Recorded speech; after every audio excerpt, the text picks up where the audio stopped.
Welcome to the Point Loma Church podcast. I'm Sarah Butterfield, Director of Children and Family Ministry. And I'm Ryan Silvia, the Director of Youth and Young Adult Ministries.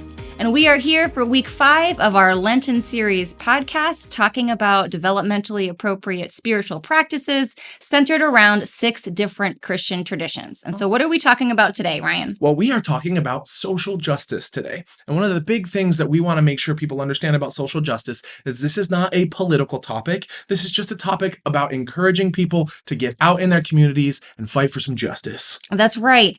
And there are a lot of organizations and ways to advocate for social justice that aren't necessarily rooted in faith or in church tradition. So it's worth asking, what makes social justice different for followers of Jesus? Do you have any thoughts about that? Well, for me, the biggest example is, does the lessons that Jesus taught make a difference on you and the world around you, right? Are you the kind of person that likes to read what's in your Bible and keep it to yourself and tuck it away nice and pretty in your fancy leather-bound notebook? Or are you somebody that goes out and shares? Is your life changed by the things that you're reading and learning? And that's all we're trying to explore and learn about today.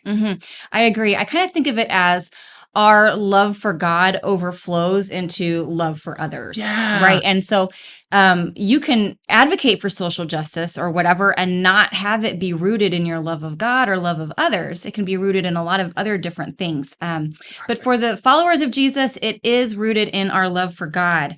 In fact, I like what Priscilla Dominguez, she's an author. She wrote a book called Being a Sanctuary.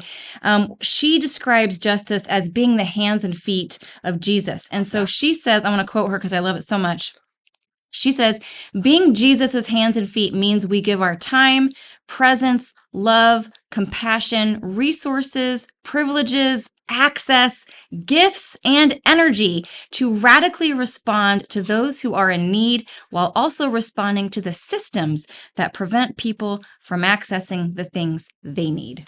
I absolutely love that quote, Sarah. I think one of the things we get hung up on in social justice is that it has to look a specific way. But if you look at that quote, there are so many different ways you can give of your time, you can give of your compassion, you can give of love. There are so many different ways that you can give in ways of social justice just in the community around you, right? Social justice doesn't have to be across the globe, does it, Sarah? No, I don't think so. No, I don't. And especially for our teens, I think there's a beautiful way that you know right in your mind that you can show compassion right in your schoolyard, right? Are you the kind of person that includes people, or do you like to bring in the joke of, oh, we're going to exclude this one kid because we think it's really funny? That could be wonderful and amusing in the moment, but that's not how we fight for social justice. Right. And I think it can be really overwhelming too in our age of like constant information and the media and news sources, is we can kind of get like cause burnout almost, because we are so aware of all that is wrong globally and all that could use our help and our attention globally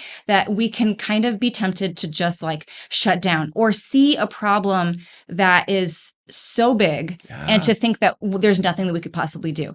But I think it's really helpful to kind of hyper focus on your local neighborhood and the needs that are around you, that you are in direct contact with.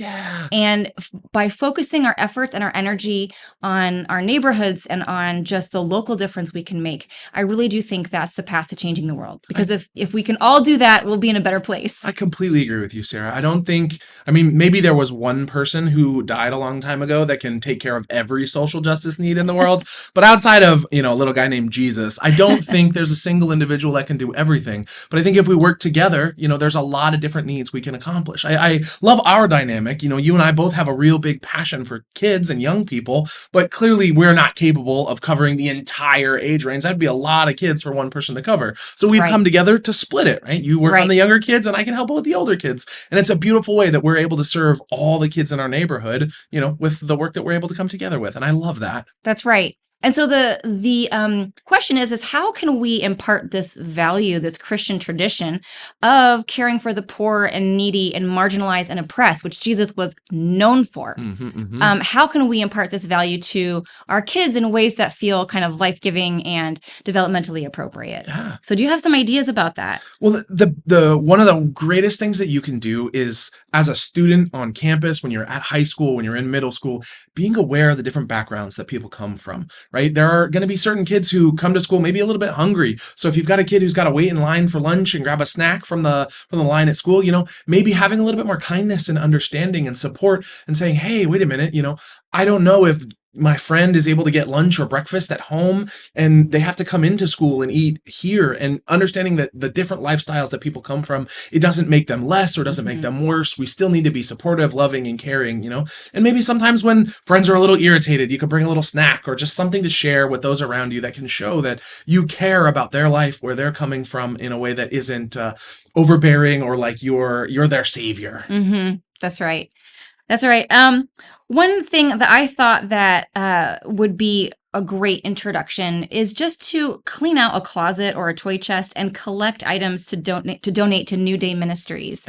We always have a collection bin at our church, and the key, I think, too, would be to just say a prayer over the collected things, and to pray that it would bless, another family, a new family. And so that's one way that we can model giving all year long, not just at Christmas. I know that's something that we often do at Christmas time, but it can be a great thing to do. We have a Lenten food drive too. And so to encourage kids to go shopping with you and to pick out their favorite snack. Something that they love to donate to the Lenten food drive, I think is a powerful way of showing, hey, we want to care for people who don't have enough money for food. I love that. Yeah.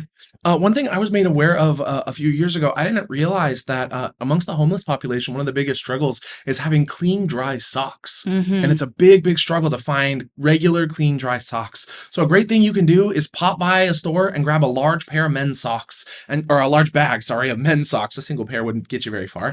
But if you've got a few pairs that you just carry around either in your backpack for students or in the trunk of the car, and anytime you see somebody that maybe is homeless or needs a little bit of help, you can give them a sock. And it's a pair of socks maybe that you pray over, or a pair of socks that just you send a little love with. And that way, whenever you see somebody in need, you can hand them a pair of socks. Right. And there's opportunities abound where we live to bless the unhoused population in that way. We do Ladle Fellowship is an organization that we regularly serve with. So if you've got any extra, they're primarily looking for adult clothes, but if you've got any extra clothes laying around or just want to come with us and serve, we would absolutely love your help in coming and serving our local homeless population in downtown San Diego. And that's a great opportunity for tweens and teens. Yes, absolutely. Yes. For the younger crowd, you can take your family out and go for a Good Samaritan walk and canvass your neighborhood. Look for small ways to show kindness, whether that is picking up trash or helping a neighbor who needs help, but just to take an intentional walk and be on the lookout for ways that you can help. I love that. We get this idea that social justice has to make a big impact or make a big change.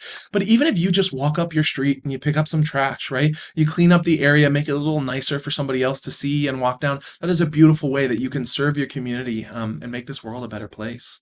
Yeah. Let's see. Any other ideas do we have here? There's an organization that our church partners with called Plant with Purpose. And you can have your kid do an extra chore around the house for a crisp dollar bill. Ooh. And what you can do with that dollar bill is you can go to the Plant with Purpose website, and we can link to this in the show notes, and you can donate your dollar on their website to plant a tree. And from their website, it says planting trees restores ecosystems, and restored ecosystems reduce poverty, and reduced poverty brings hope. So just by giving $1 to plant a tree, you can bring hope to somebody else. And I think that's a real tangible way for kids to think about the well-being of others. Yeah, I think that's beautiful. And it's a simple way to show how $1 can represent the beauty that is hope, that is the future, that is the love that Jesus gave for each and every one of us. And that's such a powerful tool to be able to share how social justice and Jesus go hand in hand. That's really beautiful, Sarah. Right. The other thing is I wanted to highlight this book here. It's called Justice Minded Kids. If you're on YouTube, I am holding it up. It's by Elisa Johnson. And what she does is she breaks down several weeks of justice-minded activities that start with a value mantra, like in week 17 here, the value mantra is, we have the power to choose what we support by where we spend our money. And then they have an easy action that you can do with your kids. So for example, have your kids shop at a small business or a thrift store, or purchase an ethically sourced gift, or go to the grocery store and look for a direct trade or fair trade label together, if you're buying chocolate or coffee or tea especially. And that's a great way to kind of introduce your kids to these concepts. And so she has really great actionable ideas in this book, and space to journal as well. So I'd highly recommend this resource, and we can link to it in the show notes. I love that. Well, and I love that it's such a positive outlook on where you spend your money. I know in culture today, it's really positive to cancel things and we're not going to do this anymore. And I think it's really positive to look at that of, rather than where I'm not going to spend my money, rather I want to find a family business or a local business that I want to spend my money, something I want to support, rather than all these things that we hate. I think that's really, really powerful. Yeah, it is. It is. Okay. Any other ideas for social justice? I think the big idea is making sure that you start small, right? It's not something where you've got to change the world in a single action, or you've got to take care of every single need on earth, but finding that one thing that's near and dear to your heart, something that just speaks to you, that can make an imprint on the world around you. You know, teenagers, you are absolutely capable of making a change in the world. And it always starts with just that next step. Yeah. Yep. And along those lines, I want to mention one more resource that I've created. It's an intentional acts of kindness bingo board. You hear a lot about random acts of kindness, but I think as Jesus followers, they shouldn't be random. I think they should be intentional. You're intentionally showing kindness. And so it's a bingo board. And so you can put this bingo board up on your fridge, give each of your kids a specific color, see if they can get 5 in a row. There's little challenges like smile at everyone you see today, or write a nice sidewalk message with chalk, or hold the door open for someone. Just little things to get kids being a little bit more other focused instead of self-focused. I love that. And I'm always, when we end youth group, the last question I try and ask our kids is something very specific, right? Think of a person, think of an action you can take, right? The random acts, you can always, I want to be a better person, or I want to be kinder today. Those are great ideals. But when we sit down and we narrow down, okay, who's a specific person that you can pray for today? Or who's a specific person that you can give a smile to today? I love that. It really, I think it makes it more personal rather than this big, scary idea, or I have to be perfect. Right. I love that. So I hope that we have given you some ideas. Please do not feel like you have to do all of them, but pick one or two that are going to work for your kids and their personalities and your family culture. And add in the comments what you've tried, what you'd like to try. And we will see you next time on the podcast or on YouTube. Where if you're on YouTube, make sure you like, comment, and subscribe. See you next week.